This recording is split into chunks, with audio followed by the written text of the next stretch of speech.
Welcome to my new series, 2-minute training tips. I will be making some more of these, so if you do want to see some more, please vote by watching the whole video, and then I know that you'll want some more 2-minute training tips.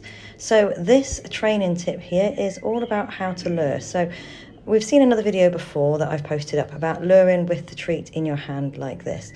Now, sometimes I do have another dog who does actually bite my whole hand while I'm doing this. So I want to offer you another tip for another way to hold that hand while you're training, and that is to put the treats in your hand and close your fist up.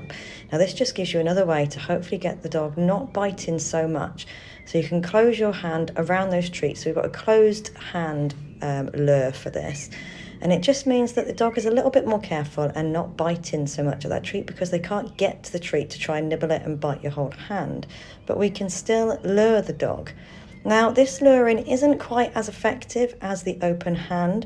I don't find I can steer the dog so much because I haven't quite got my fingers around their muzzle so much, so I can't steer the hand quite as much as I can there where I've got an open hand. However, if your dog is biting your hand still with that open hand lure, then this is a really good way, even just to start them off with that lure and just try and get the hand biting out the way.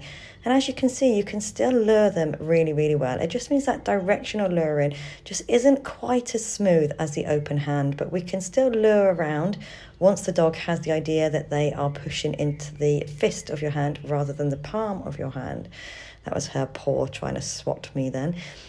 So this is another way that we can lure our dogs, which just prevents that biting going on.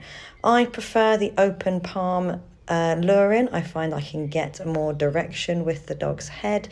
However, when the dog is really, really biting my hand when I've got that open lure, because they can see that treat, they can taste the treat, then having a closed palm just makes it a little bit safer, a little bit easier on the hands. And even as a step towards open palm luring, this is a really good technique.